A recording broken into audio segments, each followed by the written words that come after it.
next competitors in the business ethics event is Charles Watkins Jr. and Alden Brown from Arabia Mountain. This will be the competitors' one and only case. Good morning, ladies and gentlemen. My name is Charles Watkins II, My name is Alden Brown.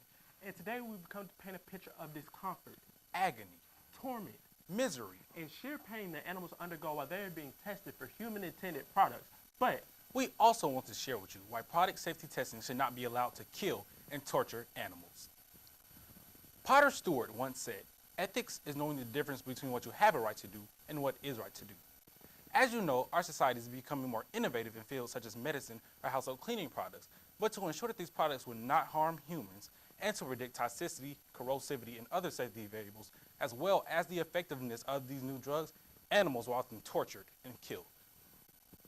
With the public becoming progressively aware of the potential of some of these chemicals and products to harm humans, wildlife, and the environment, lawmakers are pushing for stricter product safety standards, which often come at the expense of lab animals.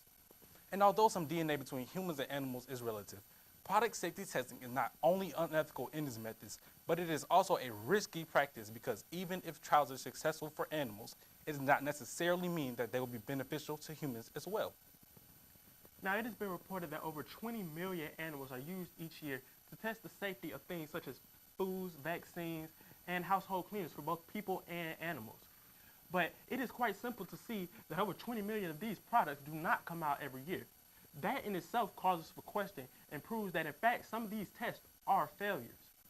In addition to that, 95% of the animals used within these testings are protected by the AWA, or the Animal Welfare Act.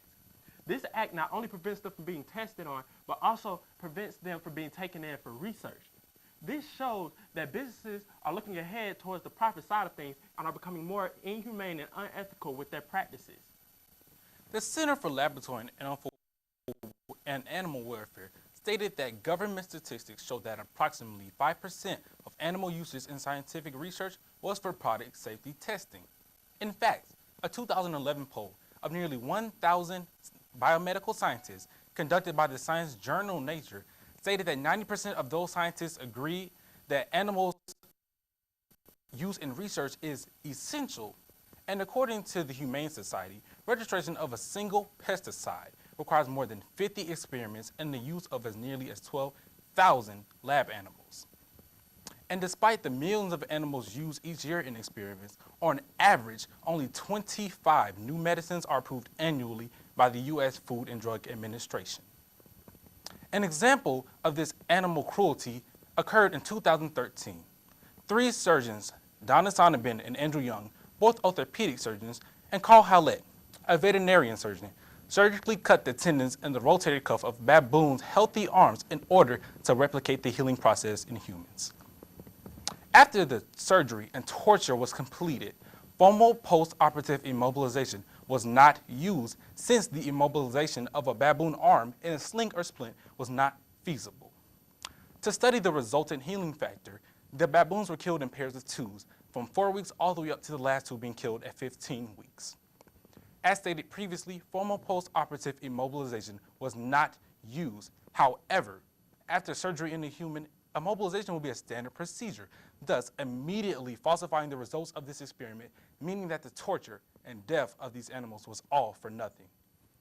Now, in another study conducted at Michigan State University, 40 pregnant sheep were taken in to investigate the mechanisms of the underlying fetal effects of maternal asthma. Now, I want you to take a minute and picture yourself pregnant, and this is one of the toughest and trying times of your life. And then to make matters worse, you were took it from your home against your will in order to see if a drug that has no effect on you will be fine for the world to use. That is exactly what these sheep had to endure for 14 straight weeks.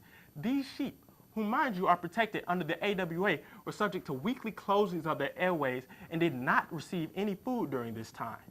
And then to add insult to injury, these sheep were subject to surgery where they were overdosed with a critical drug by the name of sodium thiazepine, which ultimately ended up killing them all. But you may be asking, what does a sheep's respiratory system have to do with that of a human's? You are exactly right. It was found that a sheep's respiratory system has nothing to do with the humans, and that a baboon's or a primate's respiratory system would more easily replicate a human's. therefore making this experiment a complete and utter failure. A wise man by the name of Albert Schwartz once said, ethics is nothing but a reverence of life. And apparently these scientists had no reverence of life and only wanted a quick dollar over being socially responsible and morally upright. These scientists have not only killed the 40 sheep, but have also killed the 40 offspring that could have added something to this world. How would you feel if your healthy arm was operated on and destroyed, or if your airway supply was cut off for the betterment of someone else? You might be thinking, yes, animal testing is cruel, but if we cannot use animals, then how can we ensure the safety of our products? Well, Charles has the solution.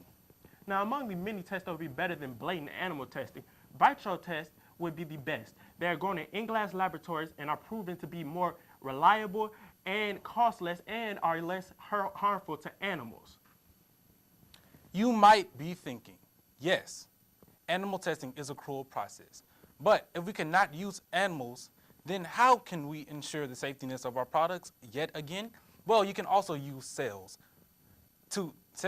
that can be used instead of torturing and killing the animals. My constituent and I hope that we have enlightened you and given you insight into the problems surrounding animal testing for product safety standards. Thank you.